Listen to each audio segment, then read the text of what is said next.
पूज्य हुजूर महाराज जी का सत्संग होगा। जय गुरुदेव।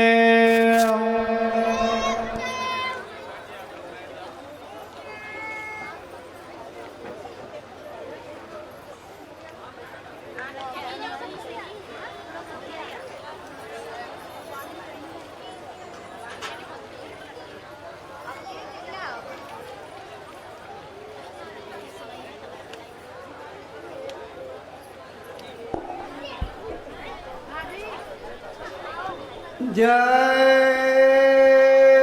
गुरुदेव।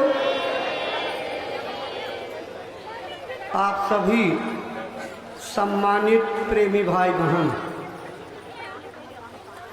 जो आज सत्संग की इच्छा लेकर के इस प्रांगण में पधारे हुए हैं और अभी तक मंच के अपना स्थान नहीं ग्रहण किए हैं, आप सबसे हाथ जोड़ करके करबद्ध प्रार्थना है कि मंच के सामने आकर के यथोचित सम्मान के साथ बैठ जाइए।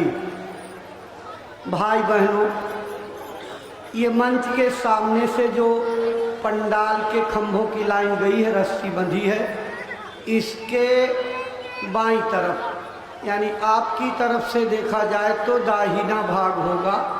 ये बहनों माताओं के बैठने की निर्धारित जगह है। इसके दाहिनी तरफ यानी आपकी तरफ से बायां भाग होगा, ये भाइयों के बैठने का स्थान है। आपसे प्रार्थना है, अगर गैर जानकारी में और अनभिज्ञता में आप एक दूसरे की तरफ बैठ गए हों तो आप उठ करके दूसरे तरफ चले जाइए जो आपके लिए निर्धारित है, ताकि ये व्यवस्था देखने में आदर्शमय, शोभायुक्त और मर्यादित दिखाई पड़े। आप लोगों के व्यवस्थित और मर्यादित रूप से बैठने की प्रतीक्षा में प्रार्थना चेतावनी की पंक्तियां सुनाई जा रही हैं। आप इनको सुनिए, संभव हो तो दोहराइए, नहीं तो अंतर में गुनगुनाते हुए चिंतन मनन जरूर करिए कि इस असार संसार की वास्तविकता क्या है, हम किस काम के लिए यहाँ भेजे गए थे। अपनी अपनी माँ के गर्भ में जो भगवान के भजन का वादा करके आए उसको भूल गए और इस माया के छाया में पड़ करके जड़ पदार्थों को इकट्ठा करने की होड़ लगा ली और सारा जीवन इसी में बर्बाद कर देते।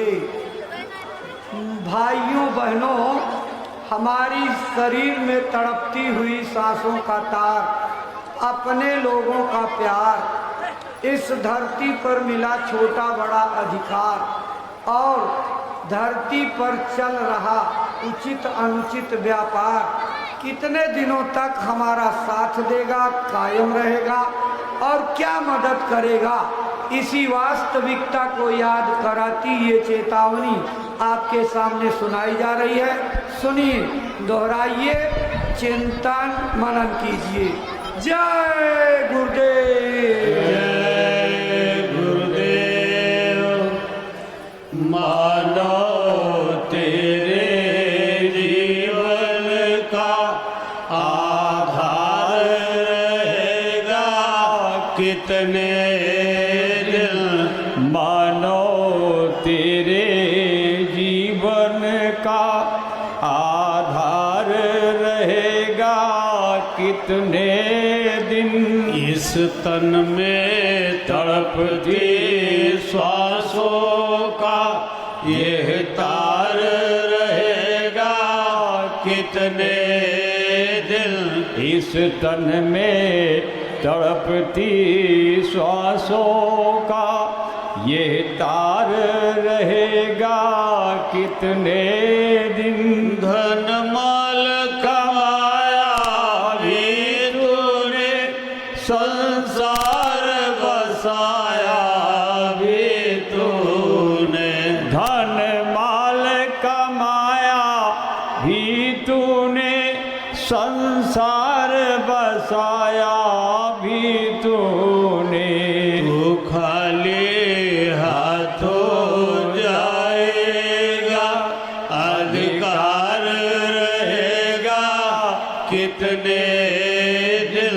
तू खाली हाथों जाएगा, अधिकार रहेगा कितने दिन। माता हो पिता या पत्नी हो, लड़का हो अपना भाई हो। माता हो पिता या पत्नी हो, लड़का हो अपना भाई हो। इन अपना कहने वालों का यह प्यार रहेगा कितने दिन। इन्हें अपना कहने वालों का यह प्यार रहेगा कितने दिन। कभी छोड़ कर तुम जाओगे, कभी छोड़ कर ये जाएंगे। कभी छोड़कर तुम जाओगे, कभी छोड़कर ये जाएंगे। इस नासवान दुनिया का व्यापार रहेगा कितने दिन। इस नाशवान दुनिया का व्यापार रहेगा कितने दिन। क्यों ऐठ ऐठ कर चलता तू, किस मद में फूला फिरता तू। क्यों ऐठ ऐठ कर चलता तू, किस मद में फूला फिरता तू।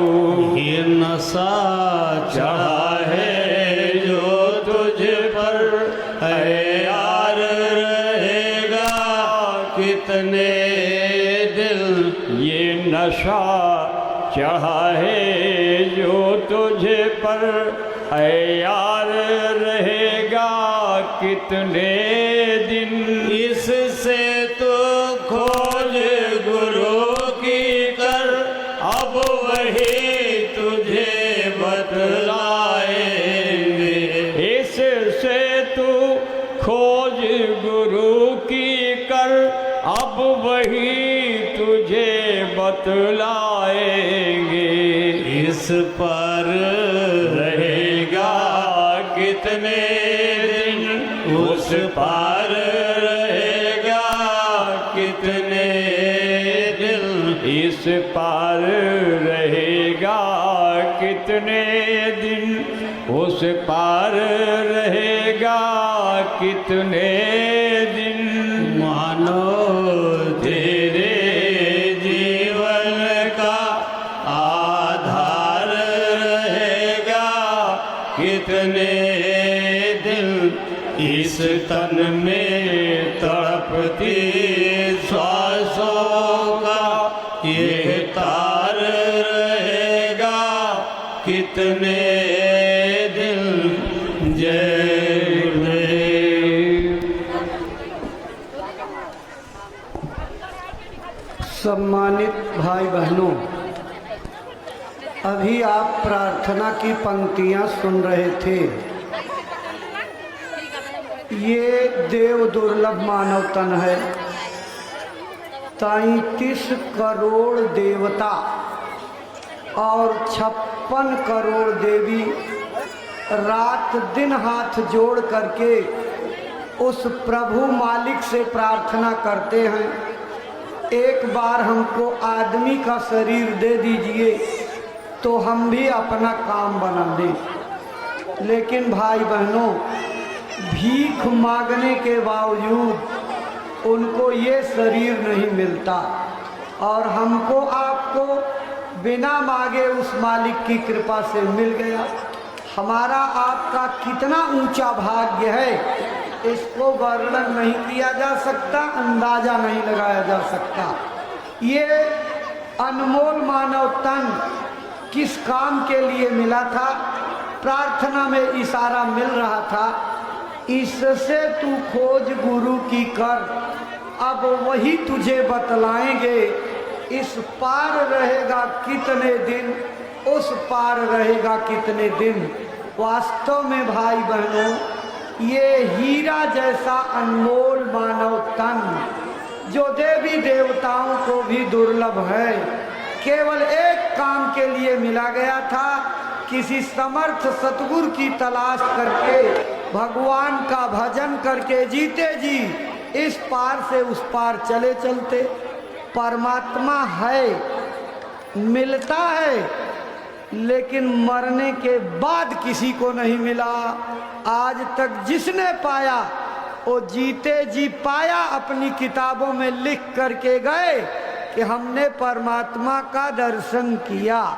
आपको भी मिल सकता है। कैसे मिलेगा?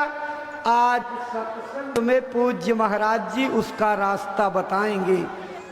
आज आपके जीवन की घड़ियों का परम सौभाग्य जागा है, जो गुरु महाराज का संदेश लेकर के आपके गांव की धरती पर उनका आगमन हुआ है। भारत के सनातन अध्यात्मवाद का वो गहरा, खुला, रहस्यमयी, सरल से सरल शब्दों का संदेश सुनने को मिलेगा। ताउम्र सारी जिंदगी में ऐसा संदेश आज तक किसी कथा भागवत कीर्तन में आपने कभी नहीं सुना होगा। सत्संग के बीच में महाराज जी अनमोल वस्तु देंगे। वो क्या? जीते जी भगवान के पाने का सरल से सरल रास्ता, जिसको कभी गुरु मंत्र कहा जाता था, दीक्षा और उपदेश कहते थे। कलयुग में उसका नाम बदल गया, नाम दान हो गया है। क्यों हो गया है? क्योंकि हमारे कर्म कांडों में, हमारे धर्म ग्रंथों में जितनी भी पूजा पद्धतियां और उपासना के उपायों का वर्णन है, उनसे शुभ कर्मों का भंडार यानी पुण्यों का समूह जमा हो सकता है, लेकिन आत्म कल्याण और भगवत प्राप्ति कदापि संभव नहीं है। मेरे ऊपर नाराज मत होइएगा, ये मेरी अपनी बात नहीं है। जिस रामचरितमानस को आप 24 घंटे श्रद्धा से पाठ करते हो, प्रणाम करते हो, इज्जत के साथ घर में रखते हो, उसी रामचरितमानस की ये पंक्ति है, कलयुग केवल नाम आधारा, सुमेरी सुमेरी नर उतरहि पारा। इस कलयुग में अगर कोई जीव भवसागर से पार जाएगा तो सिर्फ नाम योग की साधना से, दूसरा और कोई उपाय नहीं है। जिस नाम योग की साधना से जीव भव पार जाएगा, आज उसी नाम योग साधना के बारे में विस्तार से पूज्य महाराज जी सत्संग में चर्चा करेंगे। महात्मा बहुत लंबी दूर से घेरा डाल करके इस मानवता के डूबते हुए जहाज को बचाने का जतन करते हैं। मानवता की सेवा के लिए अपना पूरा जीवन समर्पित कर देते हैं। वो सबके होते हैं, सबको अपना समझते हैं और सबकी भलाई कल्याण का काम करते हैं। परम पूज्य बाबा जय गुरुदेव जी महाराज ने 116 वर्षों की उम्र तक अथक परिश्रम करके करोड़ों करोड़ लोगों का हृदय परिवर्तन किया। जो आज के इस भौतिकवादी जमाने में, मटीरियलिटी के युग में कोई साधारण नहीं, असाधारण यानी एक्स्ट्रा ऑर्डिनरी काम है। बाबा जय गुरुदेव के उपदेश क्या थे, उनकी शिक्षाएं क्या थी, किस डगर पर ले जा करके लोगों को सुखी संपन्न निरोगी बनाना चाहते थे, उन्हीं संदेशों का सारांश यानी निचोड़ प्रस्तुत करती ये चेतावनी आपके सामने सुनाई जा रही है। सुनिए, दोहराइए, चिंतन मनन करिए। इसी चेतावनी के बाद पूज्य महाराज जी का आगमन सत्संग मंच पर हो जाएगा। तो प्रस्तुत है चेतावनी, आप सुनिए। जय गुरुदेव, जय गुरुदेव, जय गुरुदेव नारा लगाते चले हैं। जय गुरुदेव नारा लगाते चले हैं। दुखी जन को बाबा जगाते चले हैं। दुखी जन को बाबा जगाते चले हैं। जय गुरुदेव नारा लगाते चले हैं। धर्म पुण्य क्या है बताते चले हैं। धर्म पुण्य क्या है बताते चले हैं। कर्म पाप में भी लखाते चले हैं। कर्म पाप में भी लखाते चले हैं। दुखी जन को बाबा जगाते चले हैं।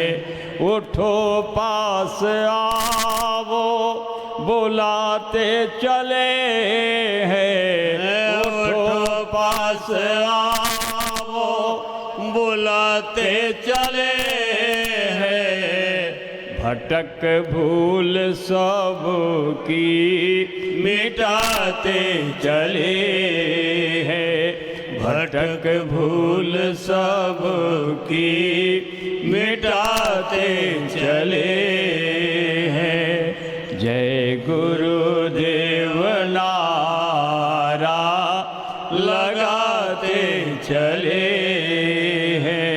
वो सतनाम क्या है सुनाते चले हैं। वो सतनाम क्या है सुनाते चले हैं। वो सतनाम क्या है सुनाते चले हैं। जो सुनते हैं उनको बचाते चले हैं। जो सुनते हैं उनको बचाते चले हैं।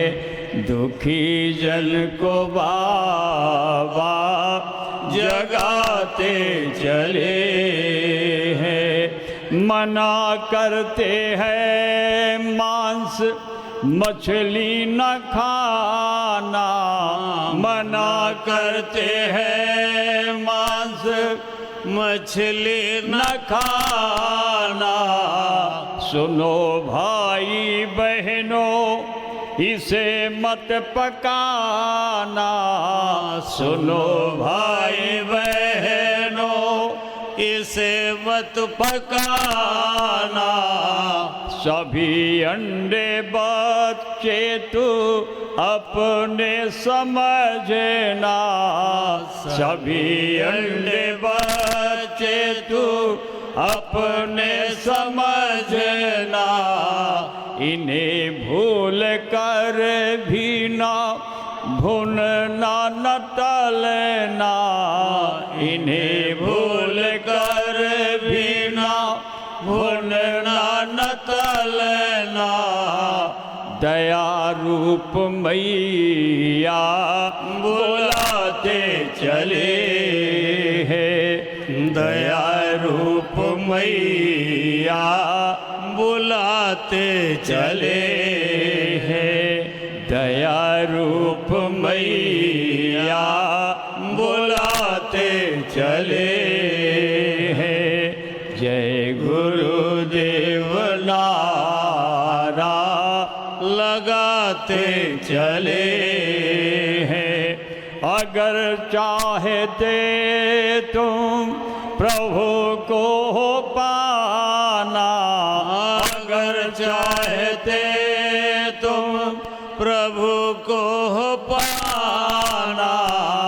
मुसीबत से बचना जगत को बचाना। मुसीबत से बचना जगत को बचाना। तो मानो जो बातें हैं बाबा बताते, तुम मानो जो बातें हैं बाबा बताते। मुसीबत तो सिर पर क्यों अपने हो लाते, मुसीबत तो सिर पर क्यों अपने हो लाते। बचाने को आए बचेंगे भले हैं, बचाने को आए बचेंगे भले हैं। जय गुरुदेव नारा लगाते चले है गुरुवर के वारिस इन्हें आजमाओ, है गुरुवर के वारिस इन्हें आजमाओ। आए गुरु जी के वारिस इन्हें आजमाओ, आए गुरु जी के वारिस इन्हें आजमाओ। मिले नाम धन जो लगन से कमाओ, मिले नाम धन जो लगन से कमाओ। नशा नाम का अपने ऊपर चढ़ाओ, नशा नाम का अपने ऊपर चढ़ाओ।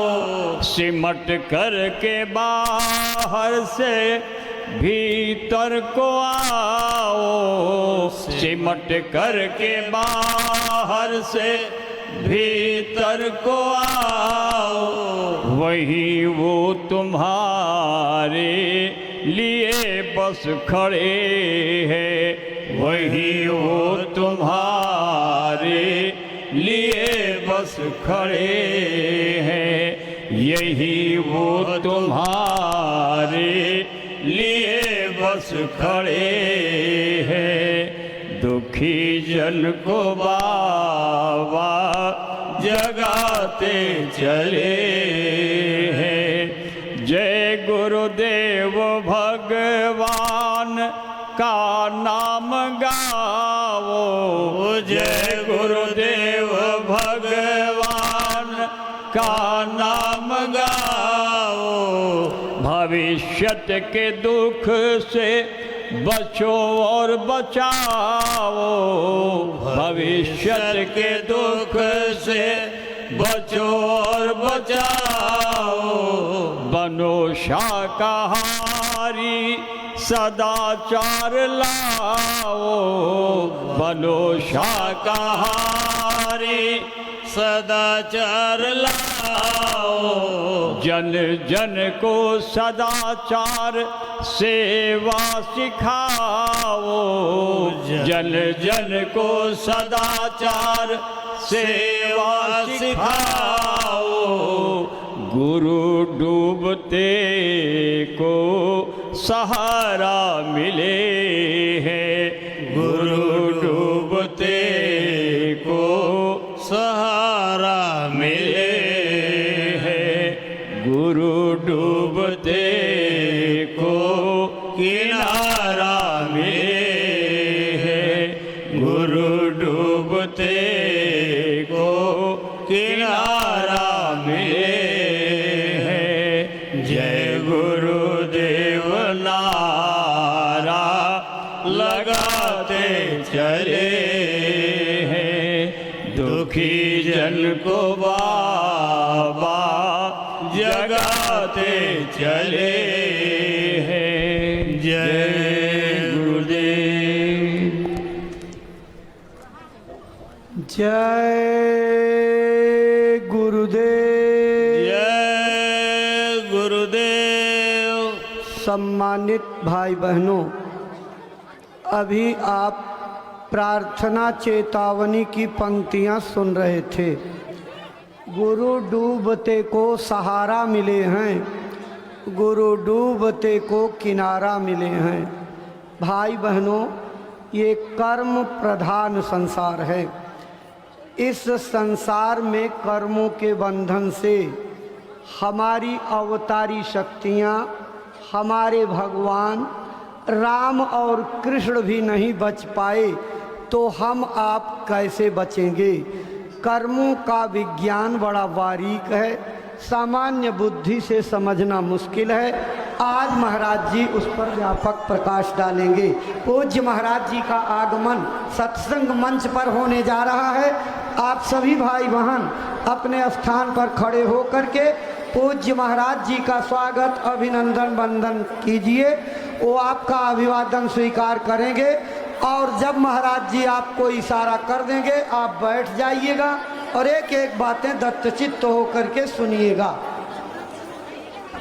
जय गुरुदेव। अपने गुरु महाराज के श्री चरणों में श्रद्धा सुमन अर्पित करके दया कृपा और संभाल की प्रार्थना करते पूज्य महाराज जी।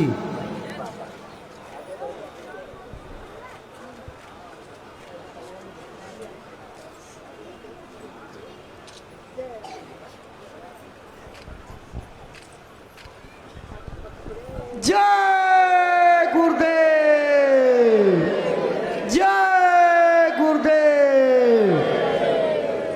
आप सब लोग अपने स्थान पर बैठ जाइए और आप सबकी श्रद्धा भावनाओं को एकत्र करके यहाँ के व्यवस्थापक सही पूज्य महाराज जी का अपने श्रद्धा का पुष्पहार अर्पित करके पूज्य महाराज जी का स्वागत अभिनंदन वंदन करते हुए जय गुरुदेव, जय गुरुदेव। प्रेमी भाई बहनों, स्वागत की इसी श्रृंखला के बाद पूज्य महाराज जी अपने 108 दिवसीय काफिले के 64वें दिन आपके इस लुधौरी गांव में पहुंचे हैं। आपके पावन चरण कमलों में श्रद्धा से आदर पूर्वक प्रार्थना करते हैं कि गुरु महाराज का जो संदेश मथुरा आश्रम से लेकर के चले हैं अपनी अमर वाणी से प्रेमी भाई बहनों को सुनाने समझाने की कृपा करें, ताकि आपकी अमर वाणी से प्रेरणा प्राप्त करके भाई बहन अपने जीवन की अनमोल सांसों का उपयोग करते हुए अपना मानव तन सफल, सार्थक एवं कामयाब बना सके। परम श्रद्धेय पूज्य महाराज जी। आप सभी लोग प्रेम के साथ में मालिक के पावन नाम का उच्चारण करेंगे। बोलो जय गुरुदेव, जय गुरुदेव, जय गुरुदेव, जय गुरुदेव, जय गुरुदेव, जय गुरुदेव।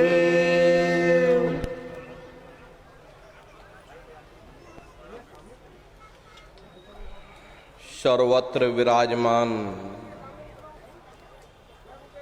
शब्द स्वरूप परम पूज्य स्वामी जी महाराज के श्री चरणों में कोटि कोटि नमन प्रणाम करते हुए इस सत्संग समारोह में पधारे हुए कि मनुष्य रूपी मंदिर में बैठ करके हम लोगों को सत्संग सुनने का ये अवसर मिल रहा। सत्संग जल जो कोई पावे, मैलाई सब कट कट जावे। ये सत्संग है, ये कोई कथा और कीर्तन नहीं, किस्से और कहानियां नहीं, नाच गाना ढोल और मजीरा नहीं। ये महात्माओं की अजर अमर वाणियां हैं। यदि आपने ध्यान से सुन लिया तो निश्चय ही आपको अपने मानव जीवन के उद्देश्यों के बारे में पता चलेगा कि आखिर ये मनुष्य शरीर हमको क्यों मिला है,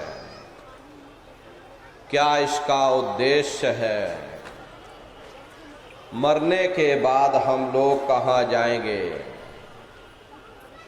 हमारे बाल बच्चे रिश्ते नातेदार कहाँ जाएंगे, कैसे हमारी जीवात्मा का कल्याण होगा। इन सभी प्रश्नों की जानकारी आपको सत्संग के माध्यम से प्राप्त होगी।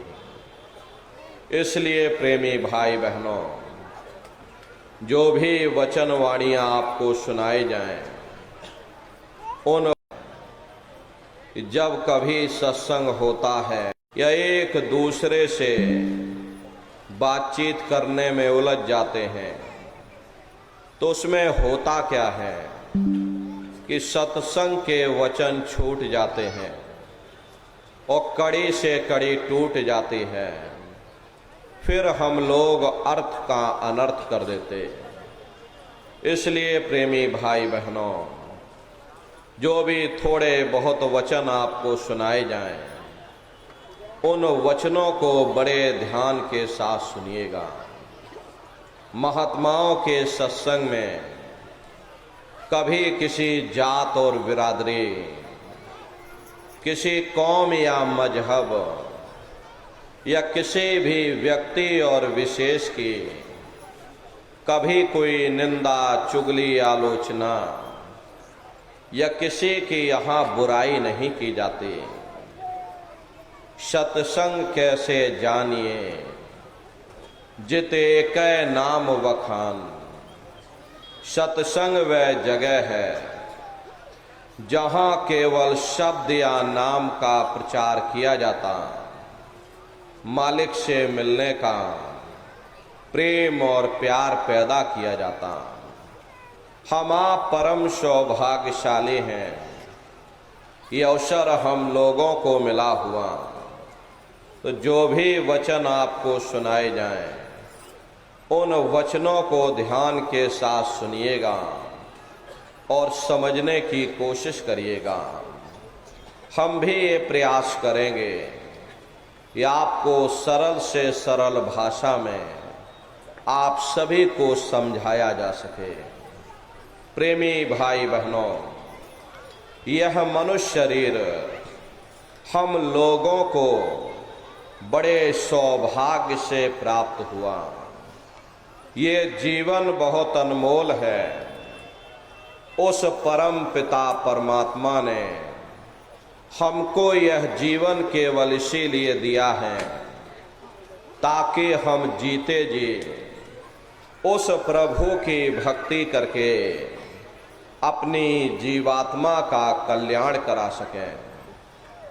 ये 5 तत्वों का पुतला, ये पंच भौतिक शरीर हम लोगों को एक निश्चित समय के लिए मिला हुआ।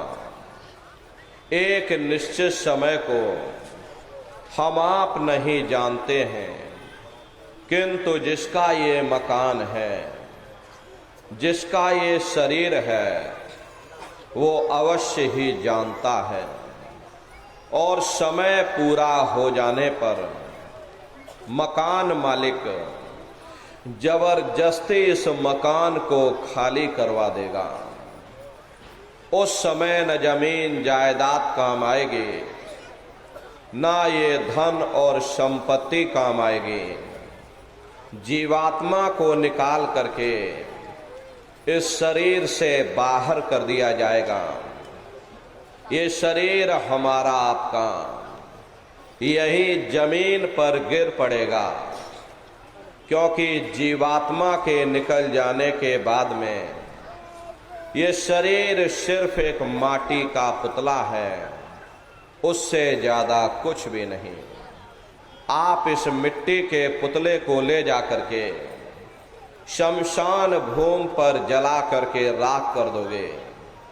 हमारा आपका नाम, हमारी आपकी ये जात और बिरादरी, जिसके लिए हम लोग इतना लड़ते और झगड़ते थे, ये रुतबा, ये शानो शौकत उसी शमशान भूमि पर जल करके राख हो जाएगी। महात्मा प्रेम से समझाते हैं कि भाई मिली नरदेह यह तुमको, बनाओ काज कुछ अपना और पचो मत आ इस जग में, जानियो रैन का सुपना। प्रेमी भाई बहनों, जैसे रात में हम लोग स्वप्न देखते हैं, हालांकि उस समय पर हमें स्वप्न सच मालूम पड़ता है, असली प्रतीत मालूम होता है, लेकिन जब हम लोग सुबह उठते हैं, जब हमारी आंखें खुलती हैं, तब हमें होश आता नहीं भाई हम तो स्वप्न देख रहे थे, ये सब भ्रम है। ठीक उसी प्रकार से ये दुनिया भी 10-20-100 साल का स्वप्न है। अब आप कहोगे हम जाग रहे, परंतु प्रेमी भाई बहनों, ऐसा हरगिज नहीं है। जिस दिन मौत का वक्त आएगा, हम लोग रोएंगे, हाय हाय करके चिल्लाएंगे कि हाय हमने सारी जिंदगी यूं ही स्वप्न में गुजार दी, जागने का समय तो अभी आया था, जो कुछ करना था अभी करना था। लेकिन प्रेमी भाई बहनों, अब पछताए होत क्या, जब चिड़िया चुग गई खेत। महात्मा प्रेम से जीवों को समझाते हैं कि भाई देह और गृह सब झूठा, भरम में काहे को खपना। ये घर बार हमारा अपना नहीं, ये पराया देश है, ये शराय खाना है, ये मुसाफिर खाना है। ये शरीर भी तुम्हारा अपना नहीं है, ये भी काल का पिंजरा है, किराए का मकान है, पराया मकान है। किसी को 40-50 साल के लिए मिला और किसी को 80-90-100 साल के लिए मिल गया। जितने जितने श्वास उस मालिक ने बख्शे हैं, उसे भुगतने के बाद में हमें शरीर को यहीं छोड़ जाना। श्वास दुधारा नित ही जारी, एक दिन खाली चाम। प्रेमी भाई बहनों, एक तालाब पानी से चाहे कितना भी क्यों ना भरा हो, आप एक छोटी सी नाली काट कर खोल दीजिए, तालाब में छोटा सा छेद कर दीजिए, तो सारा पानी ही तालाब से बाहर निकल जाएगा।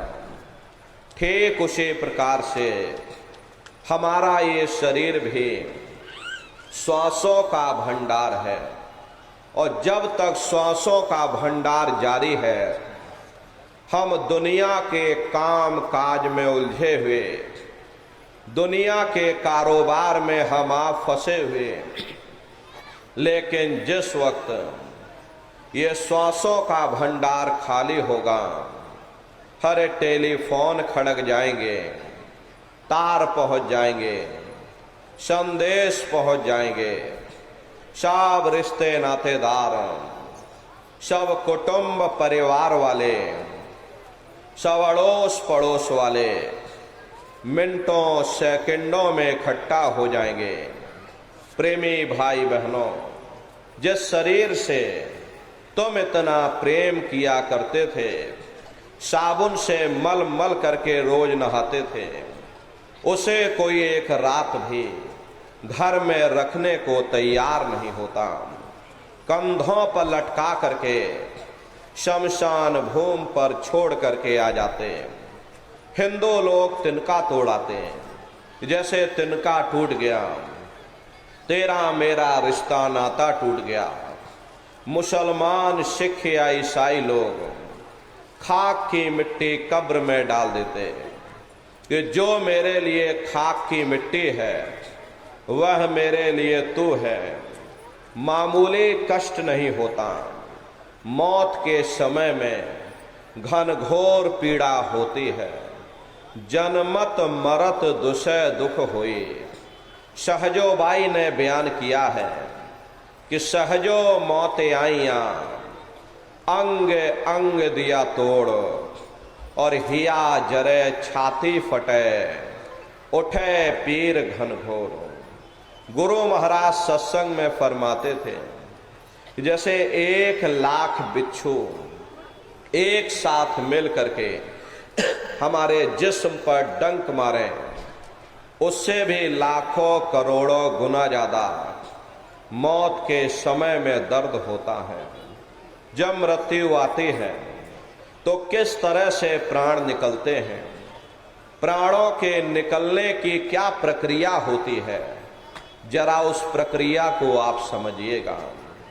सिमटत भास श्वास उठ जावे, और प्राण पति जब सिमट समावे, उस समय हमारी श्वासें रुक जाती हैं, शरीर की चेतना पीछे सिमटने लगती है।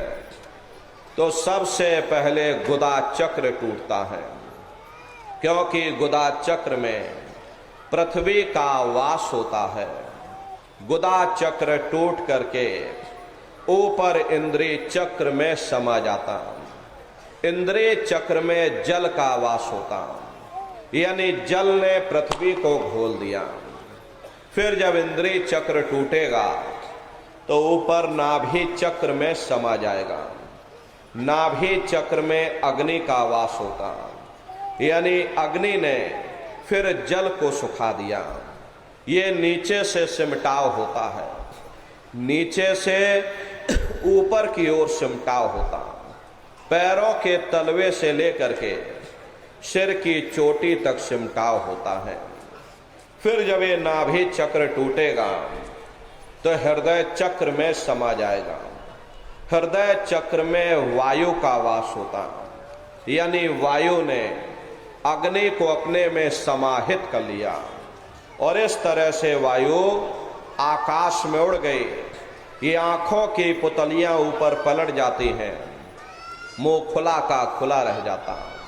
महात्मा प्रेम से समझाते हैं कि भाई जब यह कर्म कलाय उपजावे और बुद्धि सुरत की आन दबावे, जब यह जीवात्मा पांचों तत्वों को लांग करके जल पृथ्वी अग्नि वायु आकाश पांचों तत्वों को लांग करके ऊपर आती है, तो काल दाढ़ में आन दवानी, और जब ढरके नैनन से पानी। जब काल अपनी दाढ़ में दबाता है उस समय नेत्रों से पानी निकलता है, इंद्रियां टूट टूट करके चकनाचूर हो जाती, सब रिश्ते नातेदार खड़े रह जाएंगे। लगे टकटकी दिखे न भाई, वाही समय को करे सहाय। उस समय जीव टकटकी लगाकर देखता है कि कोई मेरी मदद कर दे, कोई मेरी सहायता कर दे, कोई मुझे बचा ले। लेकिन प्रेमी भाई बहनों, सब नात रिश्तेदार खड़े रह जाते हैं, भाई बंधु सब देखते रह जाते, डॉक्टर वैद्य हकीम सब घेरे रह जाते, लेकिन उस समय आपको कोई बचा नहीं पाता। यमदूत आते हैं, प्राणों की डोरी को तोड़ देते हैं और जीवात्मा को खींच करके इस शरीर से बाहर कर दिया जाता। जैसे जीवात्मा शरीर से अलग हुई, ये शरीर हमारा मिट्टी हो जाता। फिर इस मिट्टी को एक रात अपने घर में कोई रखने को तैयार नहीं होता। कहते भाई जल्दी करो जल्दी करो, अब इनकी शक्ल देखने में हमको डर लग रहा, जल्दी से बाजार से कफन खरीद के लाओ, जल्दी से लकड़ियां खरीद के लाओ, अरे जल्दी से चिता तैयार करो, इनको घर में से जल्दी से उठा ले जाओ, वहीं शमशान भूमि पर जला देना। ये जो घर में इनके कपड़े लत्ते पड़े हुए, हर इनके कपड़े लत्ते भी उठा ले जाओ, वहीं शमशान भूमि पर जला देना। जिस बिस्तर पर ये लेटे रहे, ये बिस्तर भी अशुद्ध हो गया। अब इनकी छुई हुई चीज हमको घर में एक नहीं चाहिए, इसलिए इनका बिस्तर भी उठा ले जाओ, वहीं शमशान भूमि पर जला देना। लेकिन उसने कोई सोने की अंगूठी पहनी होगी, गले में कोई सोने की चैन पहनी होगी, उसे धीरे से उतार करके जेब में रख लोगे। बस वही एक अशुद्ध नहीं होगा और बाकी सब अशुद्ध हो जाएगा। हरे महात्मा कहते हैं कि भाई कुटुंब परिवार मतलब का, और बिना धन पास नहीं जाए।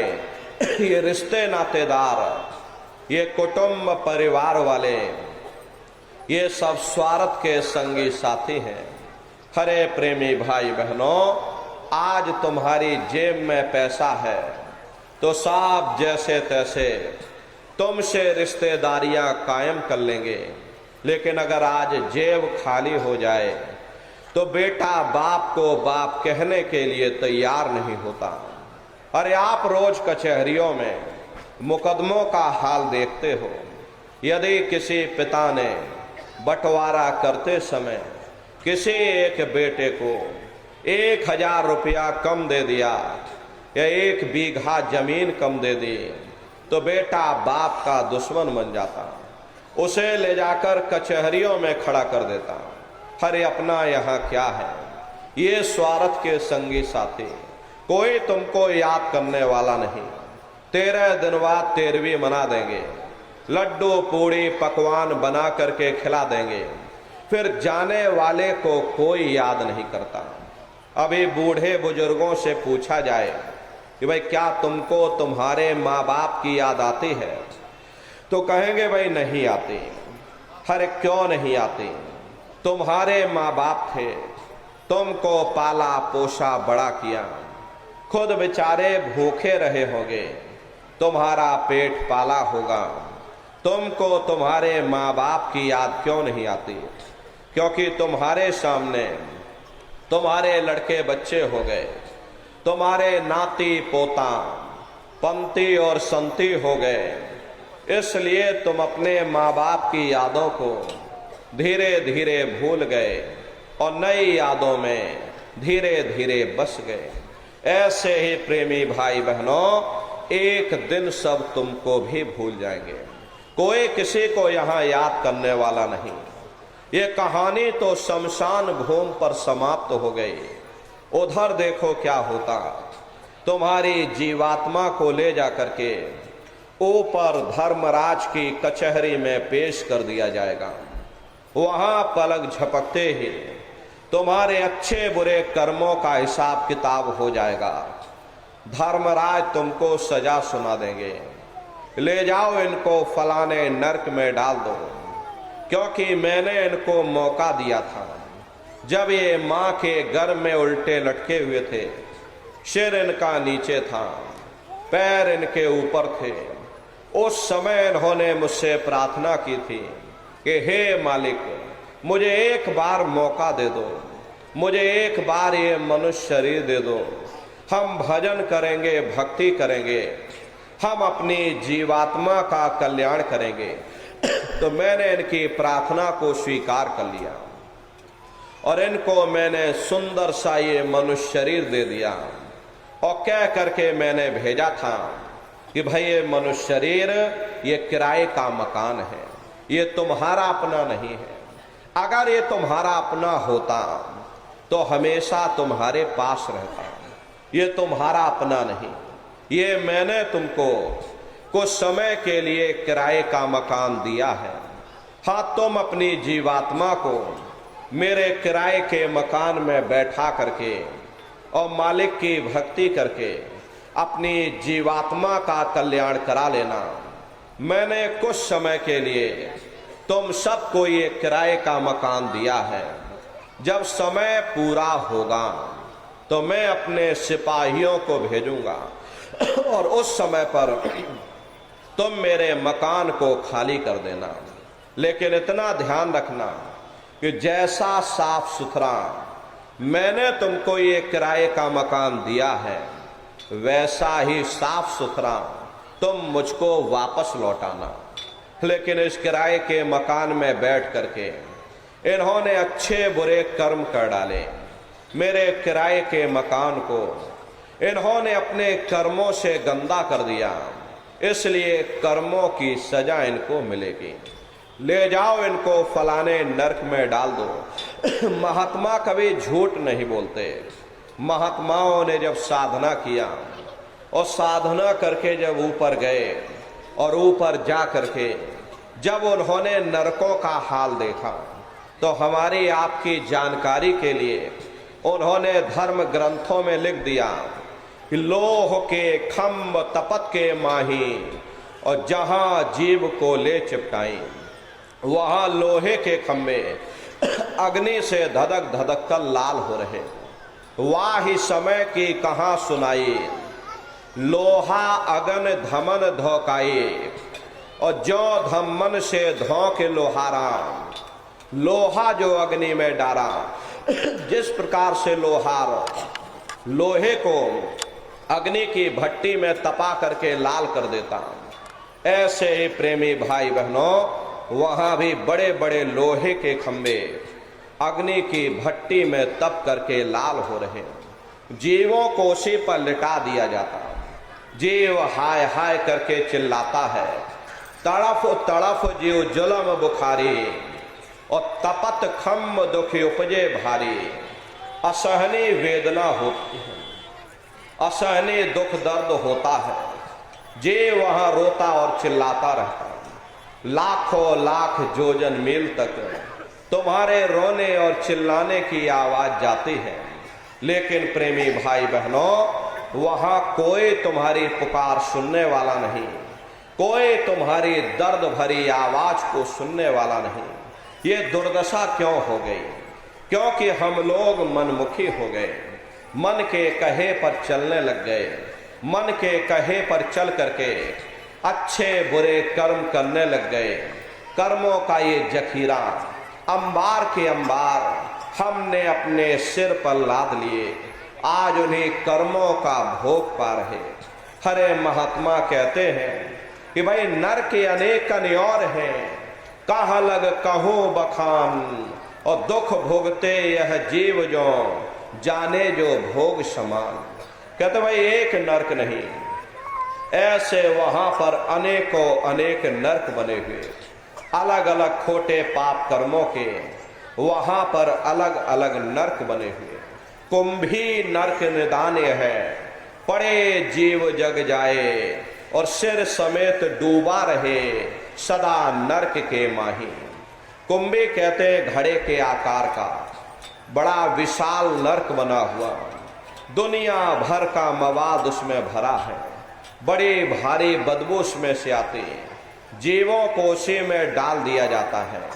जब ही नरक सिर ऊपर काढ़े और तभी ऊपर जूती जब मारे, जैसे ये जीव श्वास लेने के लिए अपने सिर को बाहर निकालता है, ऊपर यमदूत खड़े रहते हैं, नोकदार भालों से प्रहार कर देते हैं। जीव फिर उसी में डूब जाता है, युगों युगों तक डूबा रहता है। कुंभी नरक कल्प लो वासा, मुख में नरक नाक में श्वासा। कल्प लो वासा यानी 1000 चौकड़ी युग का एक कल्प होता है, और कल्प लो वासा यानी युगों युगों तक ये जीव नरकों की यातनाओं को भोगता रहता है। और नरकों की यातनाएं भोगने के बाद में इसी जीवात्मा को सीधे मनुष्य शरीर नहीं दिया जाता है, बल्कि इसे 4 खान 84 लाख योनियों में डाल दिया जाता है। जैसे बच्चा होता है, बच्चा पहले कक्षा 1 पास करेगा, फिर कक्षा 2 में जाएगा, ऐसे वहां पर भी पूरा चैनल बना हुआ। नरकों की यातनाओं को भोगने के बाद में इन्हीं जीवों को 4 खान और 84 लाख योनियों में डाल दिया जाता है। प्रेमी भाई बहनों, ये 4 खान 84 लाख योनियां, ये कोई मामूली योनियां नहीं होती। 4 खान का मतलब होता है अंडज, पिंडज, उपमज, स्थावर। ये 4 खाने होती हैं। पहली श्रेणी तो इन पेड़ पौधों की आती है जिनके अंदर पानी का तत्व मौजूद होता है। कभी ये भी मनुष्य हुआ करते थे, लेकिन आज अपने कर्मों का भोग पा रहे हैं। एक जगह पर बेचारे पेड़ बन के खड़े हुए। दूसरी श्रेणी कीड़े मकोड़ों की आती है जिनके अंदर पृथ्वी और अग्नि का तत्व मौजूद होता है। तीसरी श्रेणी पंछियों की आती है। चौथी चौपाए जानवरों की आती है। और 5वीं स्वयं इंसान की आती है जिसके अंदर 5 तत्व जल, पृथ्वी, अग्नि, वायु, आकाश 5 तत्व मौजूद होते हैं। प्रेमी भाई बहनों, ये 4 खाने हैं। इनकी अलग अलग कुल 84 लाख योनियां इनमें बटी होती हैं। अब आप पेड़ पौधों को देखिएगा तो आम का पेड़ अलग है, नीम का पेड़ अलग है, पीपल का पेड़ अलग है। ऐसे ही अलग अलग प्रजातियों के कीड़े मकोड़े, अलग अलग प्रजातियों के पशु और पंछी, कुल मिलाकर 84 लाख योनियां हैं। हम दुनिया के जीव नरकों की यातनाओं को भोगने के बाद में इन्हीं 84 लाख योनियों में डाल दिया जाता है। मामूली कष्ट नहीं होता। अरे हमको आपको गर्मी लग गई तो हम लोग छाया में आ गए, सर्दी लग गई कंबल रजाई ओढ़ लिया, भूख लग गई रोटी खा ली, बीमार हो गए अस्पतालों में चले गए, अपना अपना इलाज करवा लिया। लेकिन देखो उन जानवरों को, क्या गर्मी, क्या सर्दी, क्या बरसात, एक एक रोटी के टुकड़े के लिए बेचारे दर बदर रोड पर भटकते रहते। किसी का हाथ कट गया, किसी का पैर कट गया, किसी को जीते जी काट डाला, मुर्गी की गर्दन ही मरोड़ डाली। अरे उनको भी दर्द होता है, उनको भी तकलीफ होती है, लेकिन वे बेचारे बेजुबान हैं, कुछ बोल नहीं पाते, कुछ बता नहीं पाते। हम लोगों के अंदर ये जुबान है, हम लोग बोल बता देते हैं, वे सिर्फ रोते और चिल्लाते रहते हैं। मादा बिच्छू होती है, मादा बिच्छू की मौत कैसे होती है? मादा बिच्छू जब अपने बच्चे को जन्म देती है तो उसी के बच्चे अपनी भूख को मिटाने के लिए अपनी माँ की पीठ पर चढ़ जाते हैं और उसी के मांस को नोच नोच करके खाते हैं। वो तड़पती रहती है, कराहती रहती है, लेकिन जब तक हड्डी हड्डी न बच जाए उसके बच्चे अपनी माँ की पीठ से नीचे नहीं उतरते। ऐसे न जाने कितने जीव जंतु इस संसार में भरे पड़े हुए दुख और कष्टों को सह रहे। अरे कई जन्म भय कीट पतंगा, कई जन्म भय मीन कुरंगा, कई जन्म पंखी सर्फोयो, कई जन्म है वर वृक्ष जोयो, मिल जगदीश मिलन की वरिया और चिरंकार यह देश सजरिया। करोड़ों करोड़ युगों से हम आप नरकों की यातनाओं को भोगने के बाद में फिर कभी कीड़े पतंगों की योनि में, कभी पेड़ पौधों की योनि में, तो कभी पशु और पंछियों की योनि में भटका खाते हैं। प्रेमी भाई बहनों, 84 लाख योनियों की सबसे जो आखिरी योनि होती है वो गाय और बैल की योनि होती है। गाय स्त्री का रूप लेती है और बैल पुरुष का रूप लेते हैं। ये 84 लाख योनियों की सबसे आखिरी योनि यानी अंतिम पायदान होता है। उसके बाद तब जाकर के हम लोगों को दोबारा फिर से मनुष्य शरीर प्राप्त होता। इसीलिए कहा गया बड़े भाग्य मानुष तन पाया और कोट जन्म जब भटका खाया। कोटान कोट जन्म जन्मांतरों तक अलग अलग योनियों में भटकने के बाद में तब बड़े सौभाग्य से हम लोगों को ये मनुष्य शरीर प्राप्त हुआ। लेकिन बड़े अफसोस की बात है, जैसे किसी को हीरा मिल गया, उसे हीरे की परख नहीं, उसने हीरे को गधे के गले में बांध दिया। ठीक उसी प्रकार से ये मनुष्य शरीर उत्तम से उत्तम है, लेकिन इंसान इसकी कद्र नहीं करता। खाने पीने ऐशो इशरत में अपने कीमती समय को और श्वासों की पूंजी को बर्बाद कर देता। महात्मा प्रेम से जीवों को समझाते हैं कि भाई बड़े सौभाग्य से तुम लोगों को ये मनुष्य शरीर मिला है। बड़े से बड़े देवी और देवता भी इस मनुष्य शरीर को पाने के लिए तरसते हैं, क्योंकि उन नरकों से और इन 84 से निकलने का केवल एक ही दरवाजा है, वह केवल मनुष्य का शरीर है। इसे मनुष्य रूपी मंदिर में बैठ करके हम उस परमात्मा की भक्ति कर सकते हैं। इसीलिए संतों महात्माओं ने इस पंच भौतिक शरीर को सच्चा हरि मंदिर कहकर याद किया। ये हरि मंदिर यह शरीर है और ज्ञान रतन प्रकट होए, ये असली हरि मंदिर है। जब भी वो परमात्मा मिलेगा इसे हरि मंदिर के अंदर मिलेगा। इसे पंच भौतिक शरीर को ईसा मसीह साहब ने टेम्पल ऑफ लिविंग गॉड यानी जिंदा ईश्वर का मंदिर कहा। इसे पंच भौतिक शरीर को मुसलमान फकीरों ने कुदरती काबा कहकर याद किया।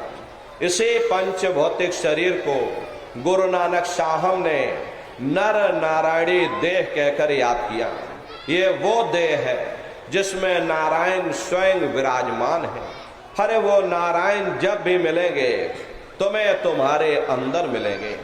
यही कबीर साहब ने लिखा है कि जो तिल माही तेल है, जो चकमक में आग, और तेरा साईं तुझ में, और जाग सके तो जाग। जिस तरह से तिल में तेल होता है, पत्थर में अग्नि होती है, ठीक उसी तरह से वो मालिक हरेक के घट घट में, हरेक के वजूद के अंदर बैठा हुआ।